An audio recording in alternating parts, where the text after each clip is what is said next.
Did you come?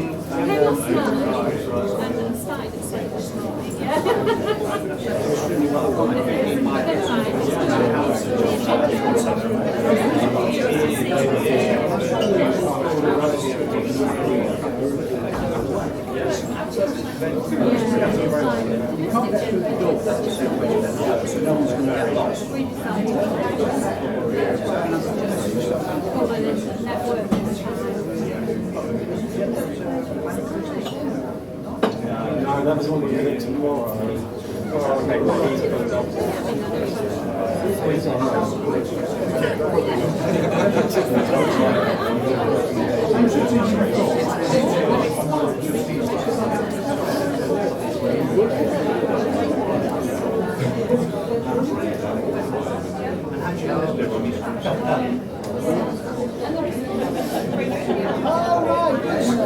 You're training well. He's doing a great job.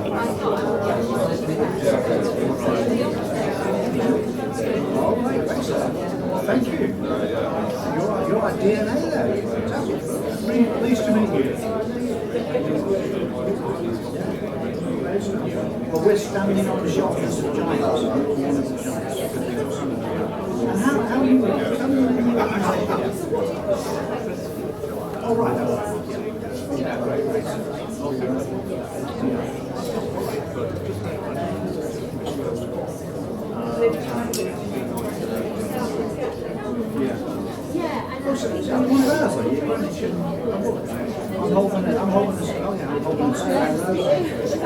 Oh, that's not actually mine. No, but that'll come in really handy.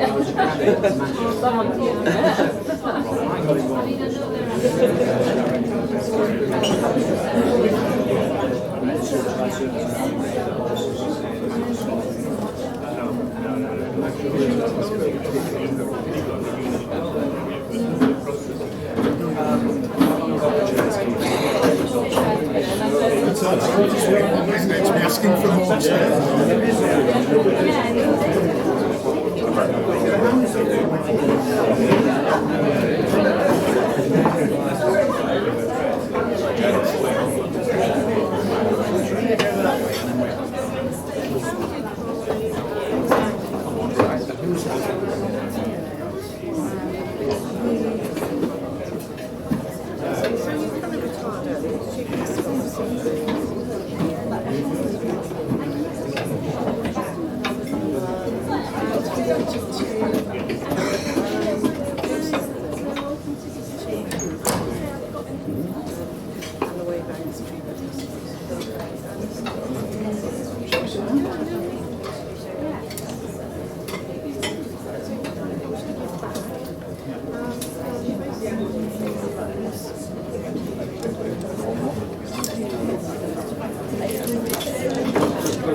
Yeah, this is a bit of a break.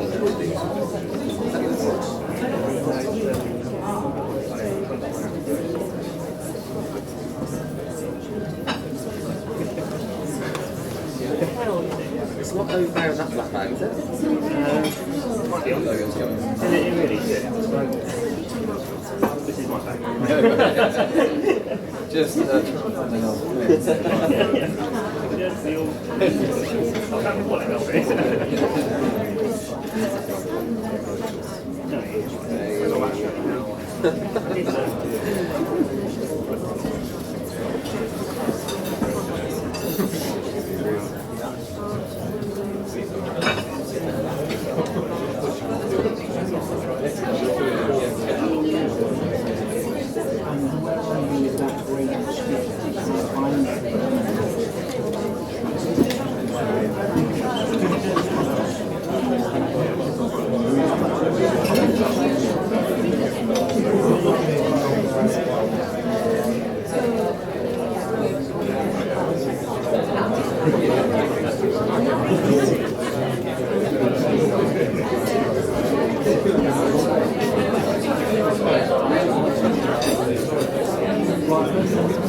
Good,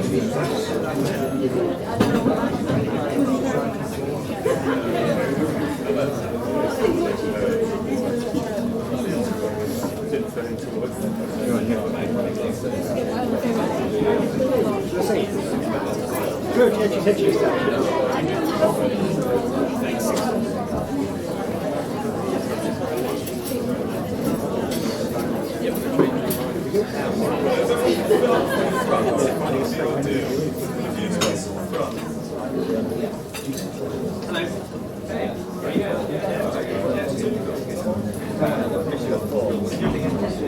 Okay, people can fill up from the front. That would be ideal. There's a few little spaces dotted around.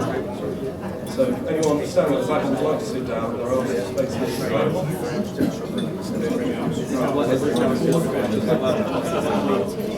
And while I'm speaking, can everyone hear me? Can everyone hear me well?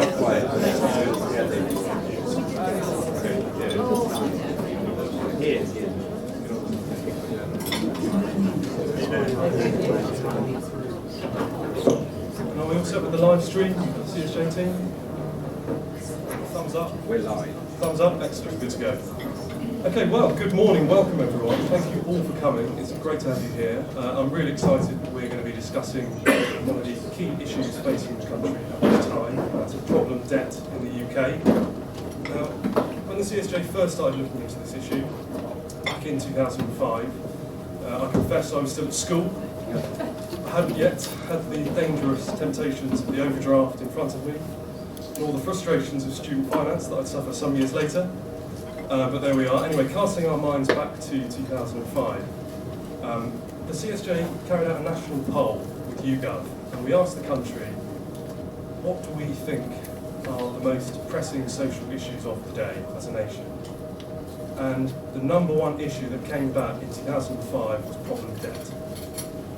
And I think that's a really useful starting point for us this morning as we think about how this problem has changed, mutated, evolved, and what the implications are, especially for the poorest in society. So, before we move on to that discussion, let me introduce the panel. We have an absolutely fantastic panel before us today. Starting from my left, we have the Right Honourable Sir John Redwood, a long-term friend of the CSJ, so thanks for being here. Then we have John Pears, UK Managing Director of Lowell, one of the largest debt companies across Europe. To my right, Helen Undy, the Director of Money and Mental Health, which is a fantastic organisation that's done lots to shine a light at some of the lesser known aspects of financial distress, debt. And further to my right, Phil Andrew, the CEO of Step Change, who many of you will know are one of the national leading debt charities. So in terms of the format, the way we're going to do this is a kind of 3 or 4 minute statement from each of the panellists answering our key question. Then we're going to have a bit of discussion, a bit of back and forth, and then we're going to open up to the floor. So I think I'll start furthest to my left, if that's okay to use someone else. Okay. Let's challenge you to start with this and say, how severe is the problem of debt in the UK, especially serious personal debt, and what can we do about it? Please, yeah, thank you.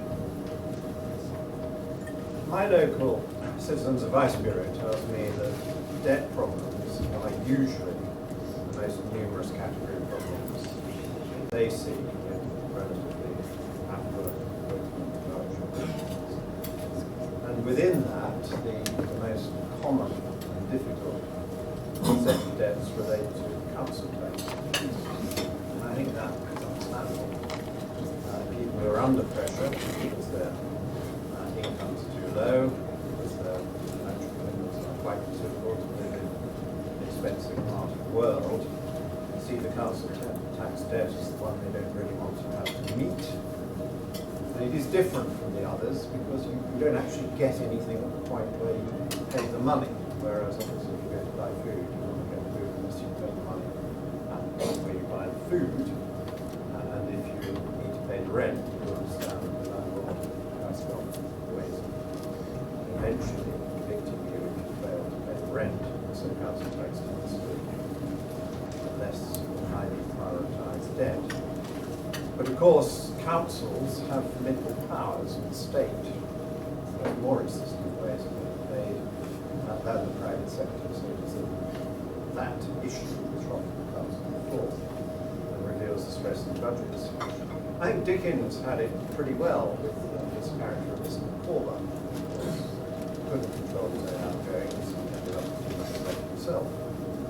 Corber rightly said that if your expenditure exceeds your income, that's misery, and if your expenditure is beneath your income by just a little, you have happiness. And what I think we need to get better at in this country to tackle the problem of debt is both in schools, in our education system, and through organisations like the Citizens Advice Bureau, to help people be less afraid of money and money matters. Some people think money is a necessary evil which they don't want to know very much about. Some people reckon they haven't got enough money, but they don't want to add up how little they've got, or discover that their budgets are spiraling out of control. Some people think it's phenomenally complicated beyond them. So it's our job to explain to people the basics are very simple. It is about working out how much you think you can earn over the next month, the next year. Quite often that kind of works out quite precisely. A regular job or an income, and then try and work out what your expenditure is. And again, it's more predictable than people realise. When it comes to housing costs, it's very predictable. When it comes to food bills, if you watch what you're doing over 3 weeks, there's an average which you assume, which will be fairly reliable. So I think what we're trying to do is to get, once again, for the many, the privileges of the few, a lot better of people, financial planners, when they get them to do several years full of forecasts to tell them whether they've got enough money in their retirement in their future, or whether they need to save more, or whether they need better investments. But we all need a financial planner. Most of us should be our own financial planner. It's about giving people that confidence and showing them that it isn't necessarily complicated, that it does come down to that very basic core set of principles: money in and money out. How much are you earning? Can you expand your income in a way? How much are you spending? How can you control the spending in a sensible way? Once you get into balance sheet territory, it does get a bit more complicated. And problem debt can be because people without assets and without much money wish to gain an asset. If they choose the right asset, that would be an extremely shrewd thing to do. They started off with a very wealthy family and no money, and went out and borrowed a very large sum of money on mortgage, and that worked out very well because the house prices went up and they stayed in employment. But it's a risk, so again, you may need someone, particularly those who are in the business of providing mortgages, to help the person understand the balance sheet flows, but will be occurring if they take on the debt for a purpose, relate it back to that balance of whether it's an expenditure or just once you take on the debt or an asset, you also future expenditure or income which you need to put into those plans. So, yes, I think there's an issue out there. A number of our fellow citizens do need some help. I don't think you need as complicated as some people think. I think it'd be really good when you start with schools. Thank you very much, Sir John. Okay, moving from my left to right, I think. Hand over to you, John. Thank you. Second, John. Good morning, everyone. I think for me, we need to fundamentally change the conversation around debt in the UK. It's 2019, and we still refer to debt as if it was in the 1930s. How we speak about it in public, the humiliation, the embarrassment, the stigma that goes with debt feels very, very aged, even Dickensian, to Sir John's point. I think some of the practices, we've already touched on public sector debt isn't regulated the way the rest of the sector is, and that can lead to very different outcomes for people in the UK. And I think in addition to that, we're basing it upon legislation that may date back to the 1930s, which in itself is outdated, and we just don't use technology in the way that we can to actually make a difference for people who are struggling with problem debt, because a lot of the legislation that deals with it is in itself outdated and needs fundamental reform. So I think for me, in terms of the topic of debt and how we approach it, I think if you think about the amazing strides we've made, particularly over the last 10 years around the stigma of mental health issues, we need to apply the same level of rigour and determination as we have in tackling those kind of issues with talking about debt. It's so easy to get debt. It's spoken about in the positive, as you said, in terms of whether you take a mortgage, whether you take a new car, and it's really, really easy to do. You can do it with a flick of a button, touch your ID on your phone, and you can get credit for whatever you want. Some of it's less glamorous, as you said, around council tax and around things like utility bills. But at the moment that that then crystallises, it becomes debt. And the moment that a life event happens, maybe you fall ill, maybe you get divorced, maybe your income drops, it becomes very quickly problem debt, because people just don't have as big a financial buffer as they may want to actually survive that particular crisis or that particular inflection point in their lives. And then when it comes to dealing with it, the industry itself isn't trusted. The debt collection sector has got a really poor reputation. That isn't helped, even though it makes great daytime TV like Can't Pay Will Take It Away. Sadly, far too often, those means and mechanisms of collecting debt are rushed through quite quickly, particularly, I might say, in the public services space. Things like parking fines can escalate massively overnight, and that becomes people's perception of how you deal with debt. You know, people will come around your house and take things away. That doesn't help people who are embarrassed, that doesn't help people who are nervous engage and tackle the problem. It makes it worse, and I think we need to do something to change that conversation so people can approach it in a mature way and understand what's going on. And when they do engage, I think it's really, really important that we do it and leverage modern technology in the same ways we do to actually get people to take out credit in the first place. We don't invest enough money on education, so it's clear to them what will happen. And I also don't think we use technology in a meaningful way to help communicate with people who are going through a debt crisis and to actually try and solve the situation.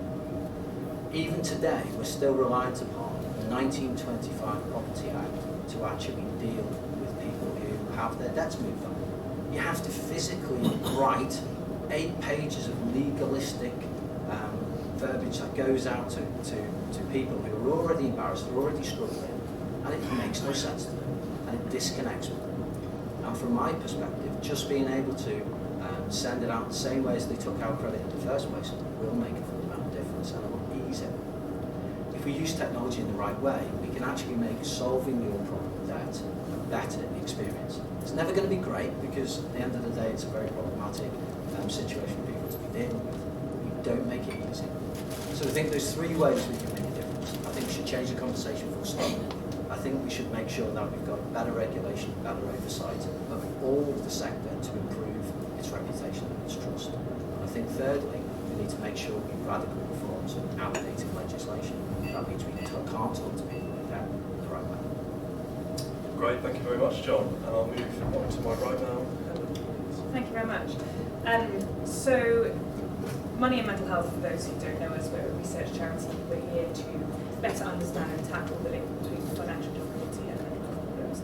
I think it's probably important to say at the start of this that we have no vested interest. We don't deliver services, we don't run any kind of financial services product or industry. We are here to do research, to understand problems and to find solutions.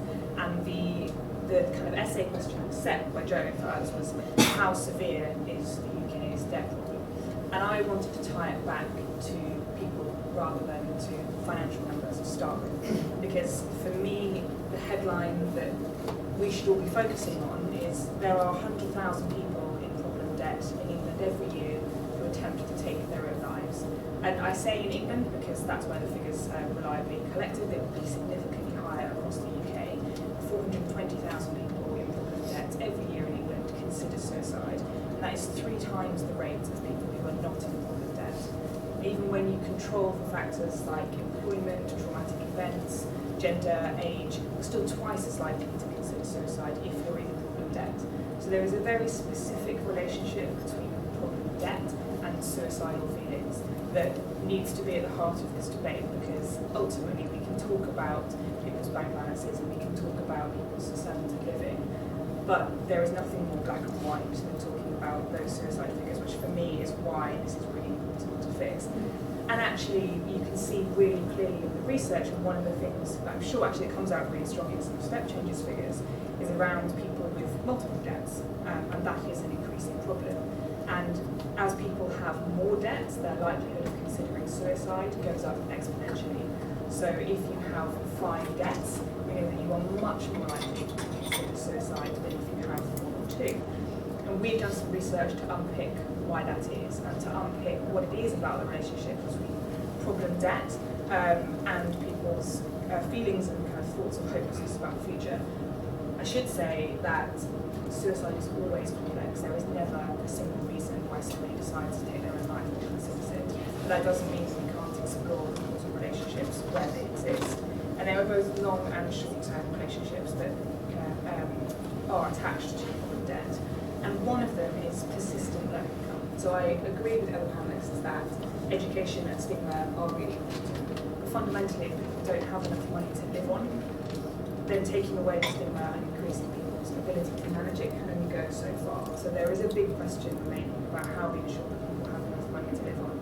And the social isolation and stigma in particular that come from not having enough money each month to meet the bills does compound those feelings of isolation, those feelings of helplessness. If you are unable to travel to see friends, if you get cut off from your family because you don't have enough money, quite quickly spiral. But as well as those long-term factors, and there are solutions for some of those long-term factors, there are a range of really short-term things which in some ways should be a lot easier to fix, and that's where some of our research is particularly focused. So 2 in particular have come up really strongly in the research with a strong relationship with suicidality. One is an unexpected income shock. So suddenly finding that your income drops, it could be because of illness, it could be because of a divorce, separation, redundancy. All of us will go through these events at some point in our lives. We know that the UK population has very low financial resilience. The figures that 17 million people who have, is it less than £100 in savings? So there are many people out there who have very little ability to cope with those kinds of income shocks. So part of the problem is about making sure people have enough money coming in to live on. Part of it has to be about making sure that we build people's resilience to cope when those inevitable shocks come along. But then part of it is also about what we do when things do go wrong, because they will. And one of the big factors that we found that affected tendency to consider suicide is what happens when people are in debt, and debt collection tactics in particular. And we found that aggressive debt collection tactics were one of the biggest things that make people begin to feel hopeless and out of control. So which is why we have been focusing in particular on things like debt collection letters. John's absolutely right to point out that some of the legislation that dictates how we collect debts is completely out of date. The legislation that dictates the content of debt collection letters was written in the 60s before email exists. It says that if you are in problem debt, you should contact your local trading standards or a solicitor. And these letters are still being sent out now, and firms are mandated by law to send these letters to their customers, which seems ridiculous. And the second part is the enforcement industry. And we at Money and Mental Health have been working with Step Change, Citizens Advice, a whole collection of other charities to call for independent regulation of the bailiff industry, because whether it is public sector debt, government debt, or private debt, we believe that the standards should be the same, and that protection from some of the worst excesses of that industry would really help to save lives in both the short and long term. Great, thank you very much for that. Moving to Phil. Great, thank you very much indeed. So, at Step Change, our mission is to eradicate problem debt. And I'm sorry to say, but it's going in the wrong direction at an alarming rate at the moment. We've just announced that we've had our busiest 6 months in our 26-year history. We've been contacted by around 331,000 people in the first 6 months of the year. So about one person every 48 seconds is currently seeking our help. So there's no doubt that a large number of UK households are experiencing financial difficulty. We think there are around 3 million people in the UK at the moment facing severe problem debt, and around 10 million people who are on the edge of that difficult debt and financial distress precipice. We've got a very simple strategic plan as an organisation. We want to double the number of people we help, and we want much earlier than we do at the moment. So the thing that we're seeing is that life events like unemployment, reduced working hours, illnesses, relationship breakdowns are triggering the vast majority of debt. And we've got around 23 million people over the last 2 years have experienced something like that. So does that mean we've got 23 million people in problem debt? It doesn't, because some people are just better at dealing with those life shocks than other people are. And so we're seeing that those people who have difficulty are really overrepresented in certain sectors. So we're seeing people are getting younger. 2/3 of the people who come for help are under 40. That compares to about 36% of the overall adult UK population. 80% of our clients are renters and 40% are in the private rented sector. Interestingly, about a quarter of our clients are single-parent households, and that's compared to about 6% of the overall UK population. And about 4 out of every 10 people have an additional vulnerability on top of the financial difficulty, and half of those have mental health challenges, to some of the excellent points that Helen made earlier. So, if you think about problem debt, you sometimes think about it as unemployed people or people who are significantly under work. We're not finding that that's the case at all. Around half of our clients live in households where someone is in full or significant part-time work, but few have enough work income to get by. And this is even where sometimes you've got 2 people working in a family. Now, these problems have changed over time. We found before that credit card and overdraft debts were the biggest part of the story. They're not the biggest part of the story anymore. They're still a significant piece. Whilst average levels of credit card debt are lower than they were, we've still got a lot of people using some very significant instruments like high-cost credit cards. We've got 1.4 million people using high-cost credit cards, and very often they're being used to pay for essentials and for priority debts. In particular, we're seeing vulnerable clients, both particularly with mental health concerns, are disproportionately struggling to keep up with the basics and are increasingly using those high-cost credit cards. So around 30% of the clients that we get through the door are in budget deficit even after benefit counselling and budget counselling. So those clients, on average, are a staggering £365 in deficit on a monthly basis, even after that counselling. So the first part of the question is, are we in trouble? Yes, we are. Is it largely hidden? Yes, it is. Is the sector underfunded? Yes, it is. Is it really struggling to cope? Absolutely. So let's get a little bit helpful on what we're doing what we think should be done to help. The government has done some very, very good work on breathing space, and so now we've got legislation on breathing space and some legislation that needs a bit of a tweak on statutory debt management plans, but we need to get those over the line. We need to get to other people's points. Government and local government debt management practices up to standard. Steve Coppard at the Cabinet Office is doing a huge amount of work on this, but if you look at the worst offenders in collections, people who jump to bailiffs just far too early, sorry to say, guys, it's government. And so sometimes you need to have a look at yourself in the mirror and say, what do we need to do to make that difference? And there's some very specific stuff that can be done very quickly. We're very supportive, as Helen said, of independent bailiff regulation. If you are going to jump automatically to bailiffs, isn't it a good idea for those bailiffs to have some form of regulation? They don't at the moment, and we're working with the Ministry of Justice on that. We've got to keep going on savings. We know it's incredibly difficult to save. The Help to Save scheme, whilst it hasn't been incredibly successful, has made some benefits. We want to look at sidecar pension savings, and we're very, very positive about some of the fintech savings solutions that are around. Let's not get onto a half-day workshop that is universal credit, but what I would say is we are not in favour of scrapping universal credit as an organisation. Let's just be clear on that. It took 10 years to create. Let's not scrap it and then spend 10 years trying to think what we might put in next. But there are some big changes that do need to be made.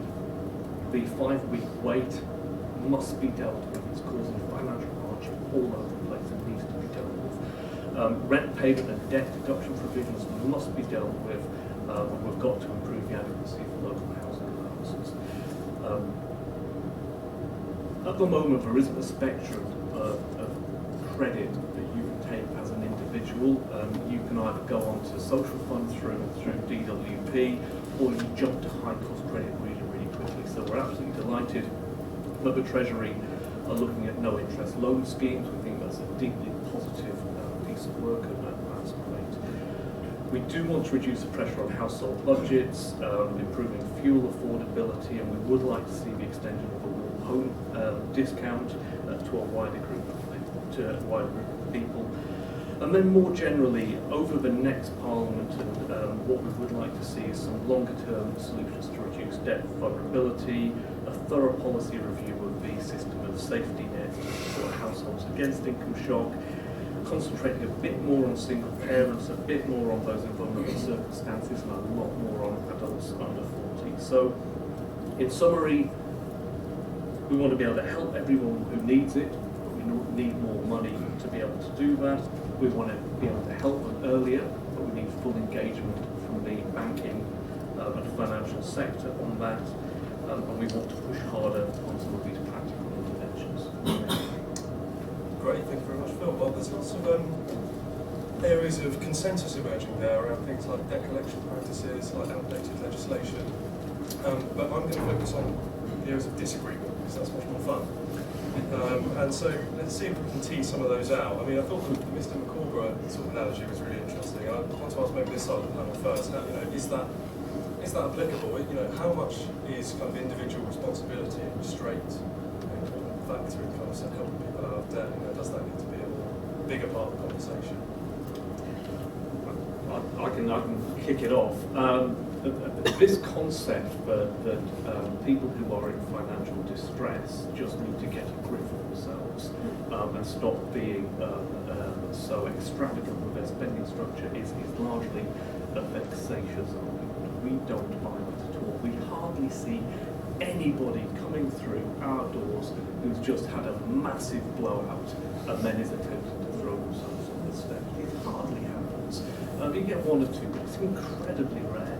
Generally speaking, these are things which are built up over a long period of time in an environment where nobody wants to talk about their debt challenges, even very often to their closest families. These things have crept up on them, and what people are generally saying, I am absolutely fine, but I don't live in financial real time. I live with bonus salvation in prospect, and many of you probably do the same. I will be absolutely fine as long as I get my bonus. If you don't get your bonus, or you find yourself out of work for a short period of time, or you find yourself on statutory sick pay, what I always say is just have a little bit of a calculate on a Sunday afternoon how long you would be okay for if you didn't get your bonus and your pay stopped. What would you do? Do you have a little plan where you pull it off the shelf and go, that's what I would do if something like that happened? Because that's fair, isn't it, John, to say potentially the pressures of household budgeting kind of make the Mr. McCorber analogy, well, they don't much today as it's kind of done. Well, you're deliberately misconstruing what I said in a very silly way. I'm just making the case that the first thing one needs to do is to sit down and work out what the problem is, and it is the mismatch between income and expenditure. I think I'd often agree that most of the cases I've seen is insufficient income, and that's what you then work away at trying to resolve, and government needs to work away where it is the cause of the problem. As I was pointing out, if the council tax is too high, it does a lot of damage to people who are on very low incomes, which I deeply resent. So I do think you should be nicer to your guests, rather than put me into a position where I most clearly was not. But what you need, first of all, is when you're trying to solve a problem, you first of all need to understand what it is, which is the purpose of your first question. And I think we all agree that there are too many people who have too much pressure on their budgets. And there are a range of solutions which the government is promoting. More and better paid work is obviously a very critical part of that, and we've heard rightly from people close to case studies that quite often it's a loss of a job or a loss of overtime or a bit of bonus or reduced hours, whatever it may be. That happens, particularly at an expensive time of the year, like run up to Christmas or whatever. It can be a very desperate blow for people who are certainly not overspending. So we need to work away, and we've had quite a lot of success in recent years with creation of many more jobs and better paid jobs, more full-time jobs, and also now real income's rising. We need to do a lot more of that because it needs to be a typical experience that people can earn a reasonable amount of money from their employment so they can live to a decent standard. You then need to work away at the cost of living, which is the other side of it. I think the cost of government is too high, which is why I highlighted council tax as one of the difficult problems, which certainly in my local area is often the trigger point, the thing that people feel they can't afford. So we need to tackle that, and you may need to help people over how they get the most out of their budget. Some people are better spenders than others, and there is a much better world out there now with, particularly if you've got access to the internet, with an awful lot of comparison shopping, discount offers and opportunities to do better on buying. And there are also obviously very competitive retailers out there on the high street struggling to keep their shops alive, having to take hits on price, so that can also help. So it's not just getting more income, it's also spending the money as well as wisely as possible. And some people might need a little help with that. Yeah, I mean, I think both people disagree. But, I applaud your efforts to set it up. So I disagree with you. I think one thing I would probably add to that is, yes, it is, as the analogy says, as simple as if the money coming in is not enough to cover your outgoings, then you've got into difficulty. But unfortunately, our ability to, if only it was that simple when you look at your bank account to see what's coming in and to see what's going out, and to understand what's going to go out at the end of the month, what's going out tomorrow, it's actually, life has become much more complicated. And our ability, we often talk about financial capability as though it's a fixed thing, that there are some people who have really good financial capability, who are those kind of good spenders, and there are some people who have poor financial capability. But actually, all of our financial capability fluctuates.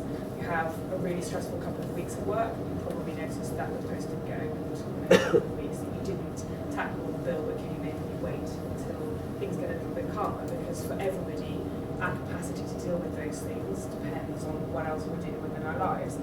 But if we take a slightly more extreme example, so 1 in 4 people who have mental health problems, they don't just affect how we feel, they affect how our minds work and our ability to deal with that complex admin that's going on in our lives.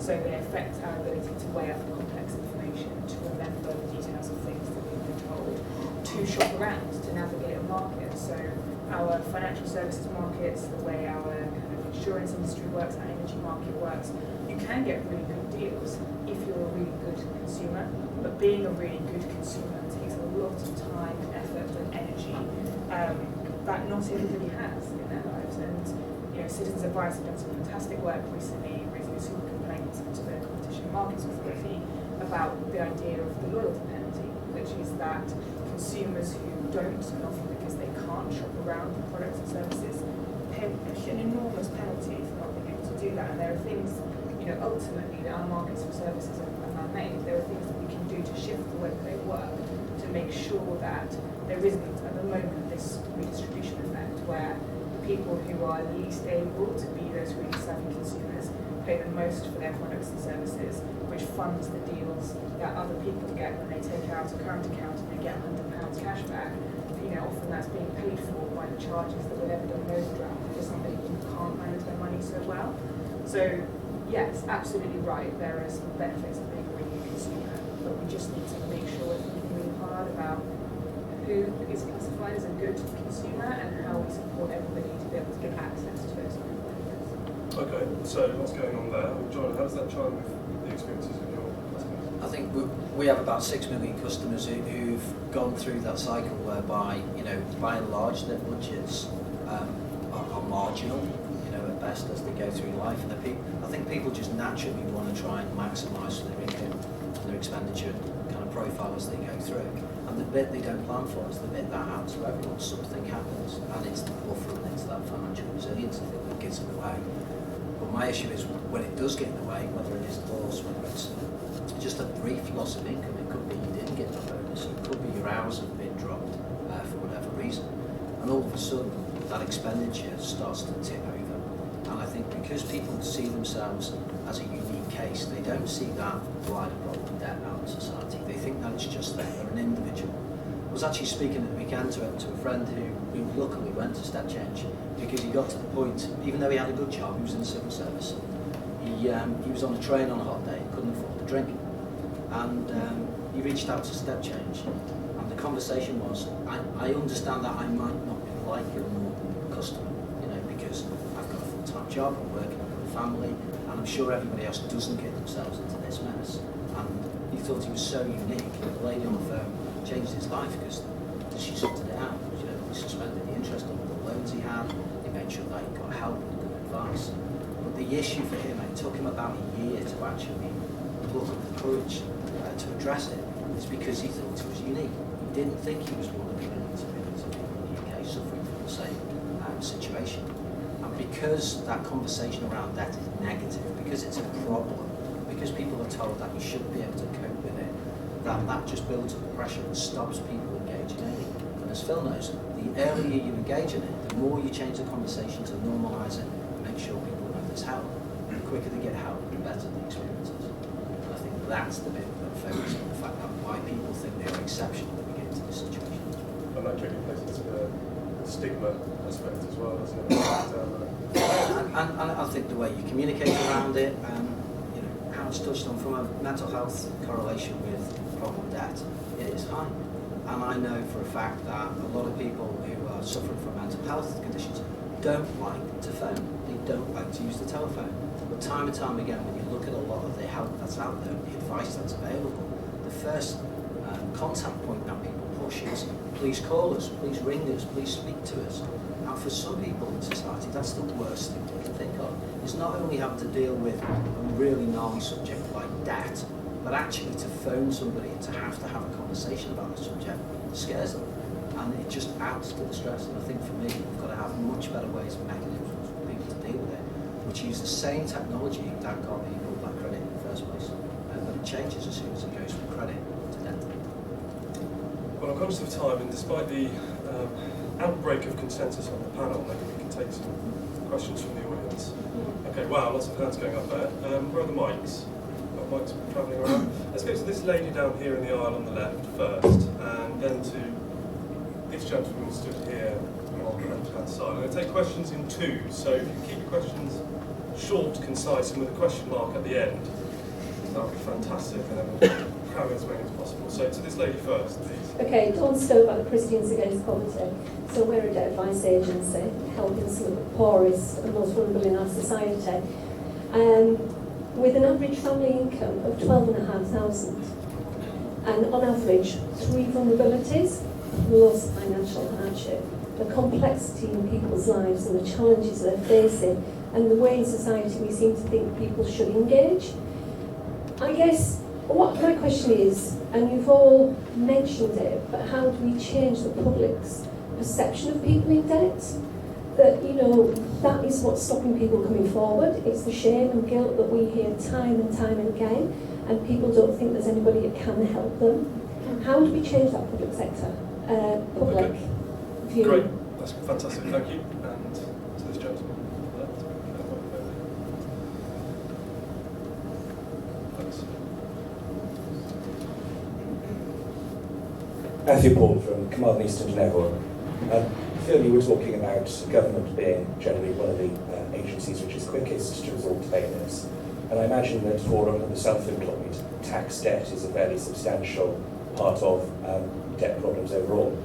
Can anyone on the panel justify the Taking Control of Goods Fees Regulations 2014, which for a bailiff with a collecting a debt of over £1,500, a knock on the door incurs not only a £235 flat fee, But if the debt is over £1,500, 7.5% of the total debt, followed by the next visit, collecting another 7.5% of the debt as a fee. So a total of 15% can be added to a tax debt over £1,500. Is that justifiable, and why did the coalition government pass those regulations? Thank you very much. Thank you very much for those two questions. Would anyone on the panel like to respond to either of those? Okay, Phil? I think start. I think that might be yours. I think it might be yours. There we go. Yeah, let's start with the easy one. I think it will be quite binary on your point. I can't find any way to justify those fees at all, and I don't know what the government was thinking. So with you on that one, that's a big one. Dawn, on your point on public perception, I think one of the challenges that we have is that when you eventually do pluck up the courage to get debt advice, it's usually about a year too late. So the way in which we're trying to deal with this is help people significantly earlier. And so what we're trying to do is get looking for help almost as a day-to-day account service you would get with your current account, so that you can dip in and out of money advice, budgeting advice, and then debt advice if you need it from Step Change or Crystals Against Poverty or whoever it is who needs it, so that at the moment, if somebody suggests you come to Step Change, you're probably really in quite a lot of trouble. What we're trying to do is move it about a year, 2 years earlier, so that it's much less stigmatized. Yeah, I think the state is a big part of the problem. As you say, tax debt for self-employed and small businesses is often the cause of the collapse. When the state is taking £3.70 every £10 earned overall on average, and when it has the most draconian powers for enforcing the debt, you would expect that to be the position, and I think we do need to review how that is done, and whether sometimes it's done in a very harsh way, which compounds the problem and may produce a higher public sector bill in the longer term as well. Surely it's better to keep people going wherever possible, rather than bankrupting them, leaving them then unable to work in the same way or to run their own business. And sometimes I get cases where people got very large bills because they've been disputing a parking fine or motoring offence or something, and bills run up, and then eventually it gets to enforcement against them. It's very, very unpleasant. People get into that state when they really don't believe they've done anything wrong, and they feel the system has let them down. The first question, 12,500, is a low income, very difficult to live on that, and that's why I think we do need to work together on the wider point I was making, which is working where getting more and better paid jobs, so there's more income going into the family, so they've got more chance of meeting and building in a sensible way there. There should also, of course, be benefit top up for people with high housing costs or whatever, where they can't earn enough, and that needs to be looked at. And I have a lot of sympathy with the point made earlier that I think the universal credit, which I do support, with the 5-week gap, is a problem, and I hope that the new Secretary of State and Government will review that. Yes, just very briefly on the fees. No, I don't think they're justifiable. I can't say we're defending them. I think so many people will be familiar with the case of Jerome Rogers. If you saw BBC 3's Dr. John Killed by My Debt last year, Jerome was a young motorbike career, took his own life when he was 20 years old, after running up two £65 traffic fines for driving a bus lane, and they escalated to £1,000 worth of debt because of the fees and charges that the bailiff imposed, and actually the council in particular bailiff on top of those debts, and it escalated to a point where he could not see a way of repaying that. I think it's incredibly difficult to justify how a debt escalates that quickly. I mean, to repeat a point, that's why we need an independent regulator, and that is why the independent regulator needs to have the powers to review and set those fees, and an independent complaints process who can examine where those rules are being broken. In terms of the public perception, it's a huge question. I think there are things we talk about doing public awareness campaigns into that, and I do think there is some merit in that, although it is an incredibly expensive way of going about, changing public perception. The other thing we can do is focus on what are those moments when we can most effectively reach people when they need access to support, so it doesn't have to be a population-wide change. And that means things like working with employers. So employers will often know when there is a change in somebody's financial circumstances because ultimately they are paying their salaries. If an employer is aware that somebody's experiencing a change in their financial circumstances, it's making sure that line managers know how to have a conversation. It doesn't mean asking someone about their private financial situation, which they wouldn't be comfortable talking about, but it could involve saying lots of people with this circumstance might find it beneficial to talk to some of these organisations. But equally, when people are transitioning onto universal credit, or where people are going through a process in the benefit system that means that their income is likely to drop at that point in the process, as well as trying to minimise those points, getting rid of the final week wait, we also need to be thinking about what kinds of support we offer it to people when we know that their income is going to reduce. Because if we can be proactively reaching people before they get into corporate debt, then John, would you like to respond to Yeah, very quickly. I think, firstly, on things like tax debt, if public debt was treated the same as private would, there'd be more flexibility. So the HMRC, for example, has a maximum of, I think, 12 months for you to come to some arrangement. Therefore, for people who can't get to that level of repayment that quickly, 12 months isn't a long time to pay down some of those tax debts. It does escalate to bailiffs straight away, so I think just flexibility and better regulation are needed there. I think secondly, just on Doug's broader points around how do we just get the public to have a deeper and more up-to-date conversation about how debt works, that I think is integral. I don't see any central government initiative to raise the profile. I don't see it being normalised in the media. I think even the phrase problem debt is a problem in itself because you're already telling people that they've got an issue and it's something that's bad, it's negative.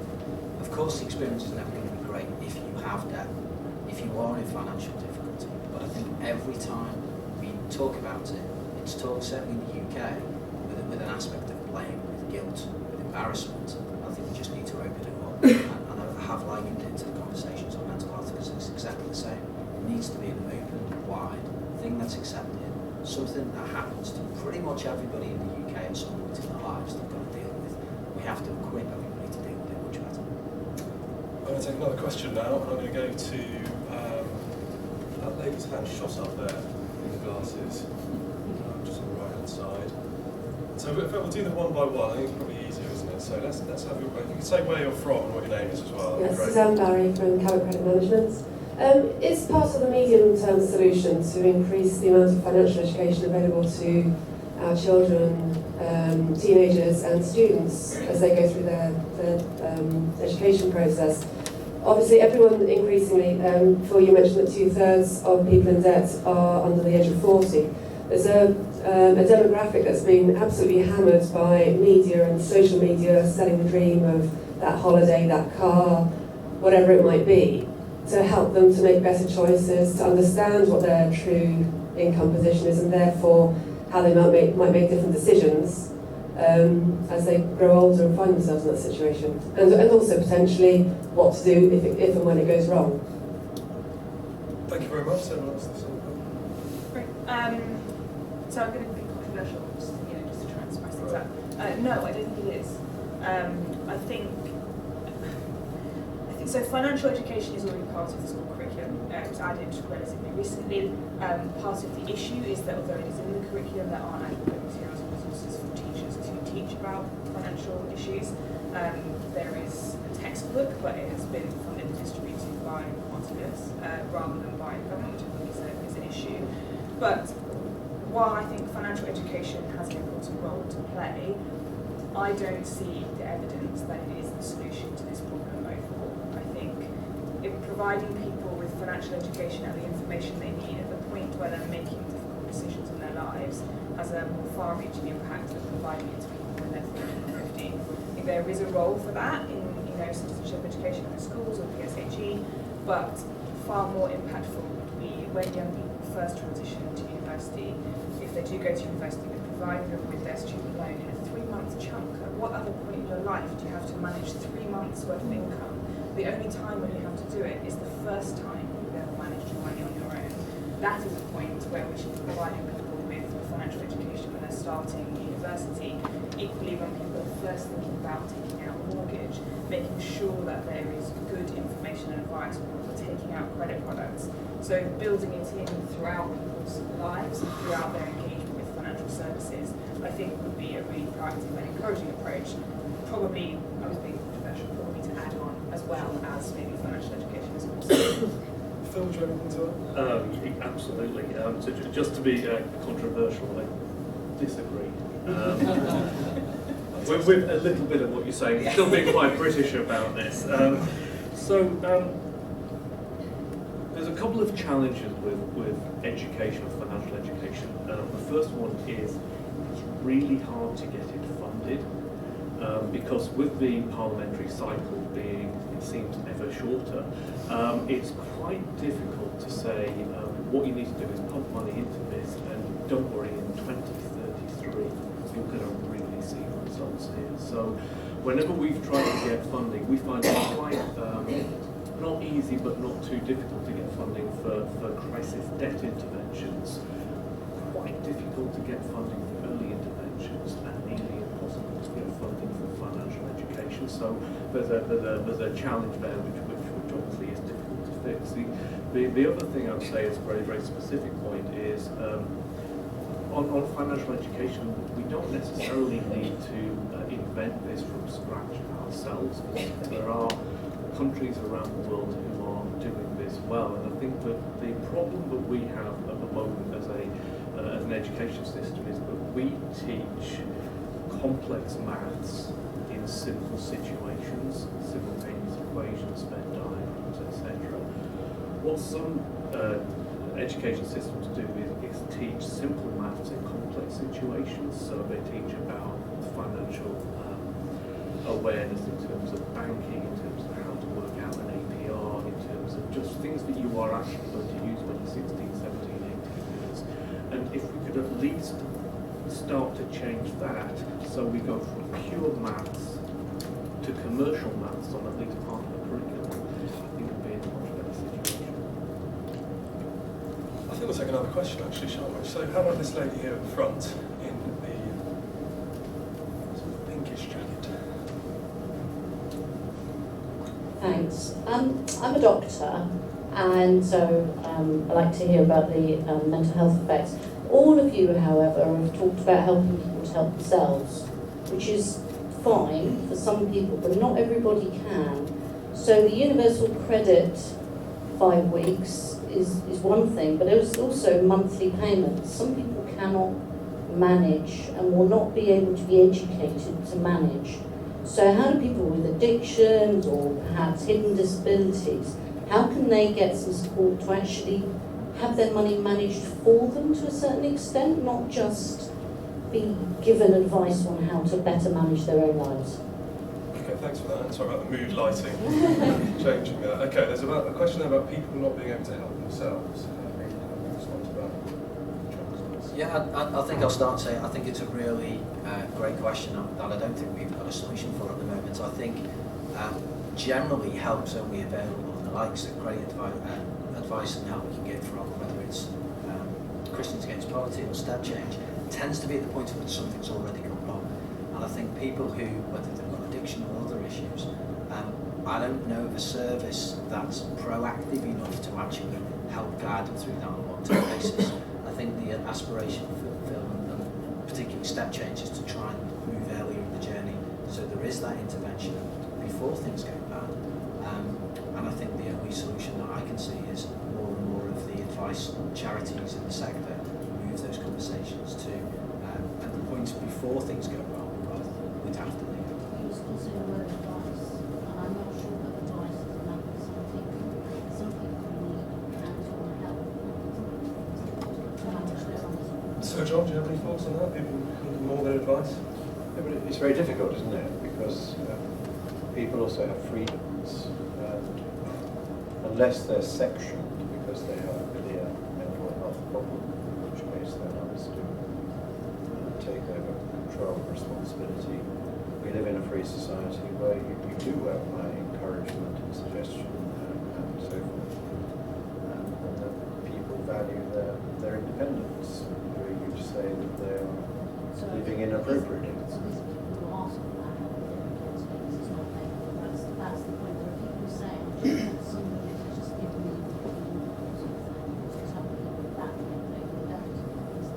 Helen, what should our response be? Well, there are ways that that can be done, and that can be done through friends and family or others in the community who offer their time voluntarily. I think there may be ways of doing it. It has to be done by voluntary agreement. So I think it's fair to say that there's a spectrum happening here. So at one end of the spectrum, you've got people who can manage their own money completely independently and don't need any support. At the other end, you've got people who cannot manage their money on their own, where we have things like deputyship, power of attorney, which are complex systems. We know the power of attorney system is broken, it doesn't work, it is time-consuming, onerous, and it is, at the moment, very black and white. So it assumes that people either can manage their money or can't, which is not the situation that many of us are living in. And in fact, power of attorney was designed primarily for older people with degenerating capacity on an assumption that once your power of attorney kicks in, you will no longer be able to manage your money.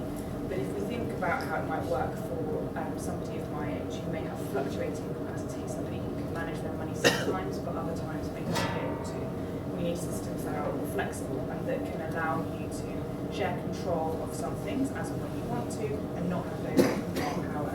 And there are ways of doing it. So there are tools out there that exist to do limited third-party access to accounts. So things like view-only access to online banking, being able to share authority to complete particular types of transactions but not others, but they're currently really piecemeal.